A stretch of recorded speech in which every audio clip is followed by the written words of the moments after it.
Daniel Naroditsky, one of the best bullet players in the world, uses a super tricky Sicilian variation, and it works amazingly at the beginner and intermediate level.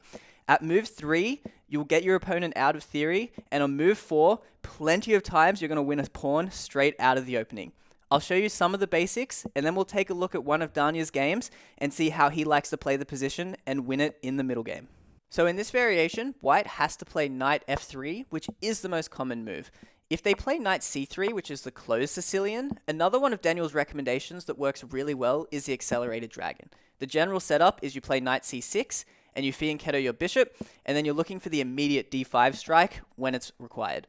So try that out if it's knight c3, but most of the time you'll get knight f3, and this is where we get to start the line. So the tricky move is knight f6. Basically, every single other move is far more common. Knight c6, maybe the immediate d6, even e6. There's so many Sicilian variations, and this is super rare. I even found that it's called the Nimzowitsch variation, but I couldn't find any games of him playing it, which was a bit silly, but I've heard that sometimes happens. So obviously, we're attacking this pawn immediately, and a lot of players don't realize it. So at the beginner level, they're not going to realize it, and in Bullet, I'm 1500, and literally half my games, I win that pawn for free, and sometimes in Blitz as well. So it's pretty funny, and I'll show you some of the main lines. So it's super common that they just bring their bishop out, and you win the pawn straight out of the opening. And then they'll try and get aggressive, but you don't have to worry because you can just block this off with e6 eventually, and you're chilling. So that's honestly probably the main line at the beginner and intermediate level, but I'll show you the serious responses. So e5 is the most principled. You're gaining space, you're winning tempo on our knight, and it looks very similar to the Alekhine. So you jump to d5, and a lot of players here will push c4, again looking like the Alekhine, but we have this square here that we wouldn't normally have, and this gives our knight a really nice way back into the game, and it's why I prefer it over the Alekhine. White has to be super careful in this position because our plan is to attack this e5 pawn, and it's really difficult for white to defend it. They can't really push d4 to defend it because we control that square, and we're going to play knight c6, bring our bishop out. You can bring your queen here as well once the knight moves, and in a lot of games, you'll win this and have a great position. Even if you don't win the pawn, the position is really easy to play for black, and like we mentioned earlier, you've taken your opponent out of theory, they're not going to checkmate you too quickly, and you're going to have a relaxed game from here. Before we watch Danya's game, I'll show you the other main response you'll see. If it isn't e5, you'll see knight c3, which is defending the pawn. Now in this line, it's a lot harder to win a pawn out of the opening, but black is still doing fine. It's very easy to play. I like to play d5, which is a very liquidating move because pretty much everyone will take. You take back and you get this massive trade, and you're just chilling. This is totally fine for black. There's a funny tactic that looks like it works, but it doesn't in this line, where they play e5, you bring your knight here, and then it looks like they've won a pawn for free, but you win it back because this knight is now undefended, and you get a very similar situation where you're liquidating early, and it's pretty easy to play for black. So now we get to look at the Daniel Naroditsky game. It's up against the FM Somalian Warrior 2006, which is a strong blitz player, 2900 rated, and he likes to play c3 against this system. And Daniel strikes back with d5. It's the line we showed. We get the exchange in the center, but white doesn't take back. He plays bishop b5. So a lot of players like to play this against me who are very aggressive, and you'll see why. Daniel blocks with the bishop, and then they jump in with their knight, and it's looking a bit dicey. Daniel plays the interesting knight back to f6, underdeveloping his knight but lending some support to this bishop. I would normally just take this bishop, but I was looking at some of the engine lines, and there's some interesting knight sacrifices on f7 you can use to bring the queen out in this situation. So I imagine Danya just wasn't after that, but you can definitely just capture the bishop there. That is totally fine. So we have knight back. Our opponent gets the bishop pair, but I think Daniel was looking for an imbalance in this position. So we have the coordinated knights. We have the imbalance like we're talking about. So there's starting to be a bit of winning chances, which we know that Daniel likes to have as black. So white strikes at the center. Daniel develops defending that pawn. Castles. We kick the bishop away. Take in the center. Develop our bishop with tempo against the queen. The queen moves over here, and we castle. So looking at this position, white has a pawn majority on the queen side, whereas we have our pawn majority on the king side. We're going to see maybe white attack this weakness. We're probably going to get our rooks to these open files and then eventually start pushing our pawns forward. So white goes after the weakness immediately by playing bishop f3, eyeing up that pawn, and Daniel moves his queen to c7. c7 is a great spot for the queen. Obviously, it's defending that pawn that was under attack, but we have the semi-open file. We're x-raying this undefended pawn, and we're getting away from the d file, where a rook was probably going to end up there and start harassing our queen.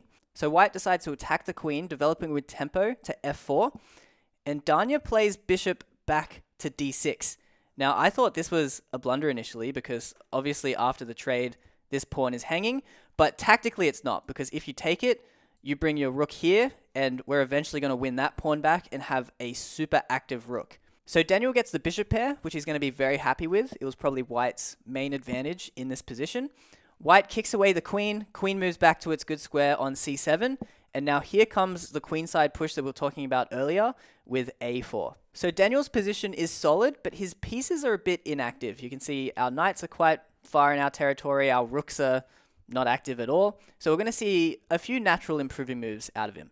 So we start with knight e5, centralizing. White plays his bishop back, probably preparing the queenside pawns. And now Danya contests this open file with rook a to d8, and white plays his queen back. This sets up an x-ray with Daniel's queen and pins this knight, so Daniel moves the queen up, and now white plays the aggressive b4. Now it looks like it hangs a pawn, but black has to stay in connection with this knight because the queen is attacking it. So Daniel has to go back. It's back into this annoying pin, but there's nothing white can immediately do to punish this, because if they were to play f4 here, suddenly the queens aren't x-raying each other and the knight can move totally fine. The main drawback of this b4 move was that now there's a big weakness on c2, and we're going to see Daniel start to arrange his pieces to attack that. So white pushes his pawns, Daniel maneuvers his rook from the d file to the c file, aiming up this pressure here and attacking this knight. The knight has to move, and it's heading towards this really nice outpost here, and Daniel starts to improve the position of his pieces as well. I wouldn't blame you if you thought that c2 was hanging here. I thought it was for a little bit as well, but we can't forget about this queen's pressure on the knight here. So white's plan, he's going to start doubling on the d file, makes sense, and Danya finally gets out of this pin and attacks the rook, and white decides to trade off pieces, and white's queenside is starting to look really flimsy. Our queen is attacking this pawn, and obviously the pressure down the c file is starting to add up. We can't take it just yet. And white decides to push c3. Now this is already a pretty big mistake because Danya could just trade everything here and be up a pawn. But similar to the bishop trade we saw earlier, I think it's just not his style. Instead of taking a free pawn and trying to convert that endgame, which would have been difficult, it was like minus 0.5 for the engine, a pawn up with two rooks, Danya decides to go h5. He's aggressive, this is what he likes to do, and we'll get to see if it works out. White decides to defend this backward c-pawn by playing rook c8, although you can see from the engine this is a big blunder because there are back rank issues. There's actually queen takes b4 here, which would have just completely collapsed white's queenside, and you can see -2, just massive mistake. But Danya misses it. He decides to shift his focus back to the center and play rook c to d8, and you'll see the idea he goes for here. White gets rid of these back rank problems. I think he probably had a heart attack, saw the blunder, and then realized. So decides to give himself a bit of lift. And now there's an only move to get an advantage here, and Danya finds it. It's knight f4. Now the really nice threat he has here is we have this royal fork, and it would win the exchange. And there's actually nothing white can do to stop this threat. The rook is also hanging. So it feels like rook c2 would hold everything together, but you can just trade rooks, and then you still have this, and white is forced into giving up the exchange. And white here makes his problems even worse. He decides to trade on d8. What he misses is that Danya, instead of winning an exchange, can now win a queen for a rook and a piece.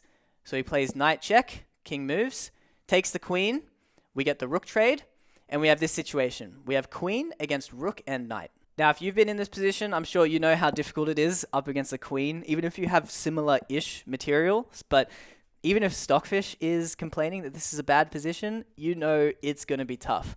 And Probably the main reason is that this king is just very weak and these pieces aren't very well coordinated. There's a weakness here still. This queen just has so many prospects and the game ends really soon. I'll show you how Danya does it. So that early h-pawn push we saw earlier comes into effect. He keeps pushing forward. Again, wants to open up that king, make it more weak. The trade happens here. And now we're pushing our other pawn, getting more and more pieces closer to the king. The king tries to run away, and then Danya plays queen f4, forking the king and the rook, and his opponent resigned here. So that wraps up the video on the Nimzowitsch Sicilian. Give it a try, and let me know how you go in the comments. Please like and subscribe if you enjoyed. It really helps out, and I'm trying to get to 1,000 subscribers. And if you enjoyed this video, you'll probably enjoy my video on Danya's Jobava London system, which should be somewhere on the screen above here.